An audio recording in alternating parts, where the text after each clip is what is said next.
Eh bien bonjour à tous, on se retrouve pour un nouveau point météo en ce vendredi 24 janvier 2025.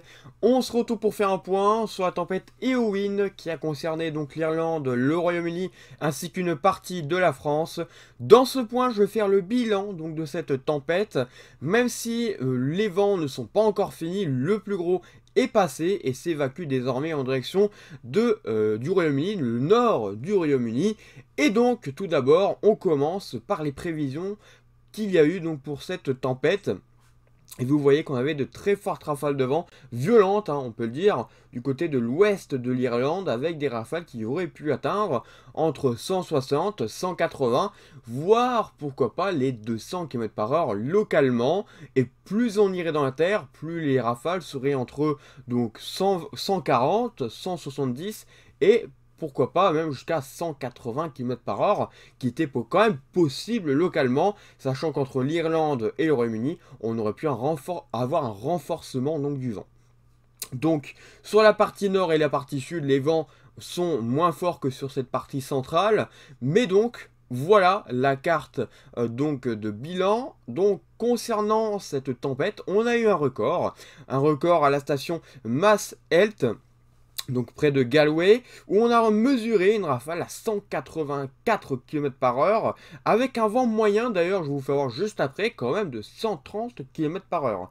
Là, donc l'équipe de la NOAA était sur place et a mesuré une rafale donc jusqu'à 190 km par heure, donc environ sur ce secteur-là également.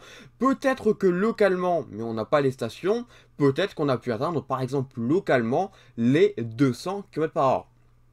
En revanche, là où les vents étaient beaucoup moins forts, et là c'est vraiment une très grande surprise, donc ça veut dire que cette tempête aurait été surtout côtier, c'est que les vents ont été moins forts que prévu dans les terres, hein, vous le voyez, on n'a pas dépassé les 130 voire 140 km par heure, donc dans les terres et même du côté du Royaume-Uni. Donc des vents moins forts dans les terres, mais qui ont été vraiment à la hauteur hein, du côté par exemple de l'ouest de l'Irlande. Donc peut-être que en entrant dans les terres, l'affaiblissement était vraiment très important.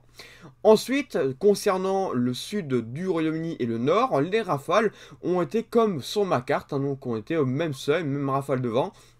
C'est-à-dire entre 90, 100 km par heure, pourquoi pas localement. Et du côté de la Bretagne, on a peut-être eu des rafales un peu plus fortes que prévu, où on a mesuré par exemple à Brest jusqu'à 119 km par heure. Ensuite, donc cette tempête va se décaler et elle va plus du tout concerner l'Irlande et le Royaume-Uni.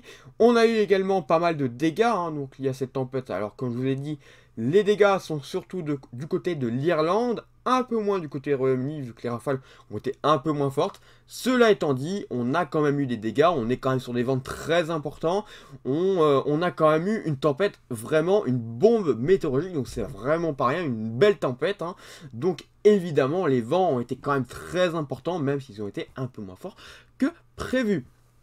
Donc au niveau des vents moyens, vous voyez que les vents moyens sont quand même très importants, hein, vous le voyez. On a quand même un vent moyen autour donc des 120, 130, voilà, on reste autour de ces vents-là. Et plus on allait vers donc évidemment donc l'Irlande, et plus les vents moyens étaient très importants, avec vous le voyez même un vent moyen qui a pu atteindre pourquoi pas les 140 km par heure.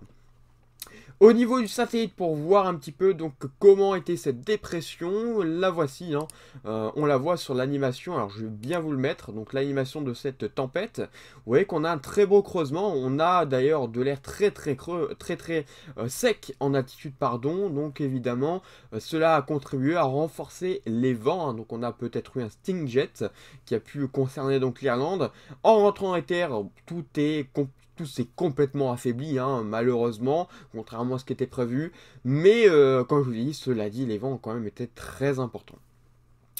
Et bien voilà, merci d'avoir suivi ce point et bon courage hein, aux victimes ou encore à ceux qui ont connu pas mal de dégâts hein, liés à cette tempête donc sur le Royaume-Uni ou sur l'Irlande. Donc bon courage à eux et voilà, on se dit donc bientôt pour un nouveau point météo. Bonne journée à tous et à bientôt.